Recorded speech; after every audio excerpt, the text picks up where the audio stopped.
Welcome, ladies and gentlemen.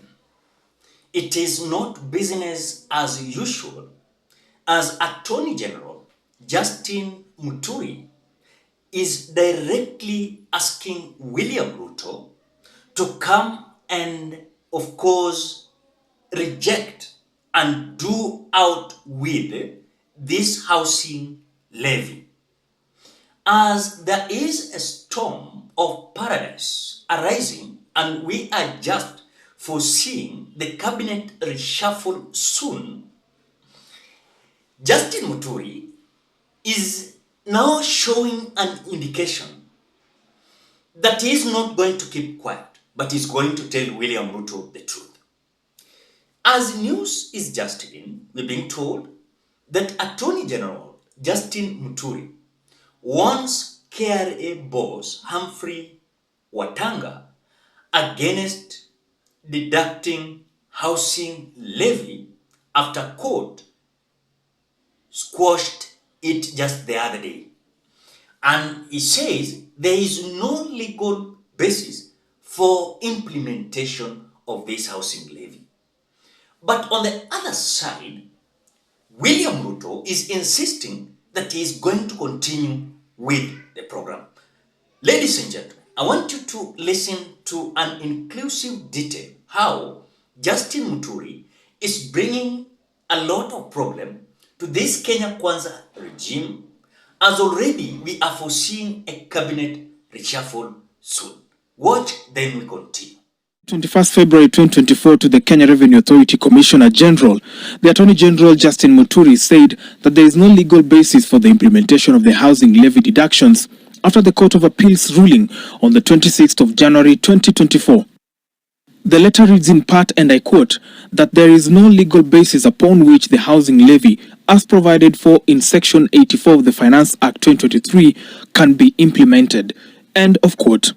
The housing levy had been disputed by a host of petitioners, arguing that the inclusion of the informal sector in deductions made it impossible to legitimize why the employed were being levied. The National Assembly would then move to pass a bill just a week ago, including the informal sector in deductions towards the levy, with a clause that directed the deductions of 1.5% of gross earnings in businesses remitted towards the housing levy. Employers and employees paid out 26.8 billion shillings under the mandatory housing development levy in the 6 months ended December 2023, amid legal hitches that threatened to stop the controversial contributions. The State Department for Housing and Urban Development seeks to collect 63.2 billion shillings from the housing levy by the end of the financial year ended June 2024. With this new development from the Attorney General, does it mean the Kenya Revenue Authority decided to disregard the advisory and carried on with the legal deductions in February? Most importantly, will Kenyans get refunded for their deductions hitherto?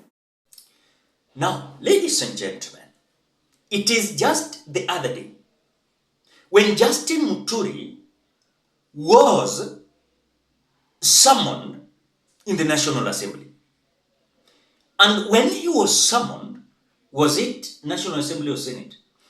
When he was summoned, Justin Muturi cleared the air, saying that when it comes to housing levy, he was not there. Any idea, advice to the government was not from him. So this implementation of William Ruto's housing levy, it was done neglecting his idea and advice.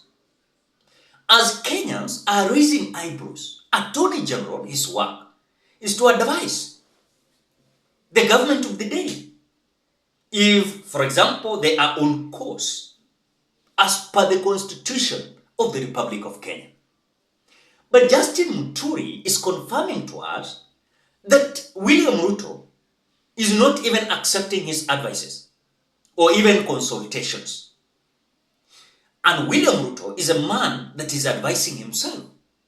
So for him, coming to say that is going to implement this housing levy, no matter what.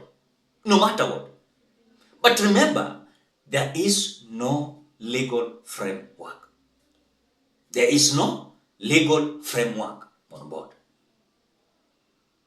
that will make William Ruto to implement this housing levy. Another thing that I want you to understand, as the cabinet reshuffle is coming soon, as we're being told by intelligence reports that William Ruto is feeling like there is a vacuum. And a vacuum is some cabinet ministers are not doing what he's telling them. Just the other time, William Ruto said that he will not accept and agree with certain cabinet ministers who are not going to understand their work. And for example, if William Ruto was going to ask them something, then William Ruto understands better some issues in their ministry, then it means William Ruto said he was going to kick them out. So there's a lot of problem here. William Ruto wants to advise himself. He wants to control all the ministries as much as he can. And that is why you see these cabinet ministers, some of them, they cannot even present something before the people. Because one thing that I know, a cabinet minister is the eye of the government of the day. And the minister cannot be the eye of the government if the government is implementing their own issues. For example, Justin Muturi is the Attorney General. Attorney General that cannot advise. Attorney General that cannot be consulted. Because William Ruto knows it all. How will he now, how will he accept the consultations or direct consultations to Justin Muturi? Already the seal of the office of the Attorney General was removed. The seal was removed from the office of the Attorney General. Now is in the State House. It means William Ruto was having an idea of demeaning the roles and the powers of Justin Muturi. Justin Muturi said that William Ruto was the man in power that even if you want to advise him something, you must write something on the paper. And something that you're writing on the paper, it is not a guarantee that this man is going to follow. In other words, one thing that William Ruto is doing is advising himself, is controlling everything, all ministries it is in. He's a man that understands the Ministry of Treasury. He understands the Ministry of Education, Agriculture, Labor, Foreign Affairs, everything. In different sectors across the Republic of Kenya, William Ruto understands everything. And that is why he is the first president in the Republic of Kenya since independence that when you want to do something, you cannot do independently. I remember earlier on, during the campaigning period, William Ruto complained that during the government of Uhuru Muigai Kenyatta, you could not come out to decide something independently. And by deciding this independently was like committing political suicide. So William Ruto promised his brigade that if they were going to form the government, all the independent institutions, they were not going to interfere with. But as we speak, William Ruto has captured the IEBC.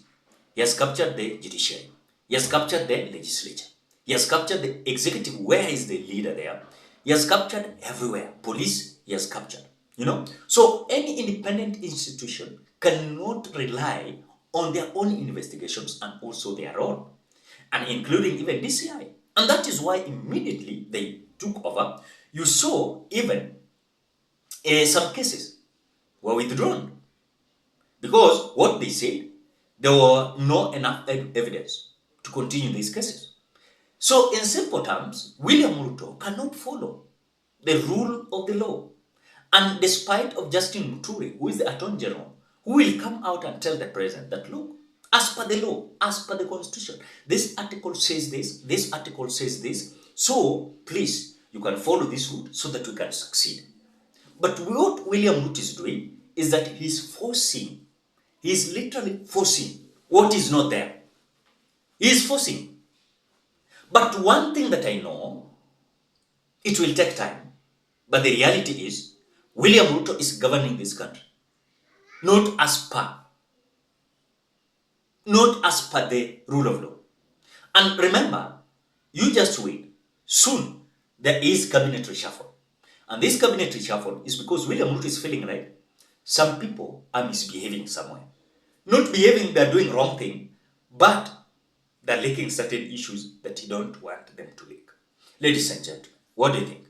Drop your opinion at the comment section below. Otherwise, thank you so much because of great support. Please consider subscribing, liking, commenting, and sharing this video.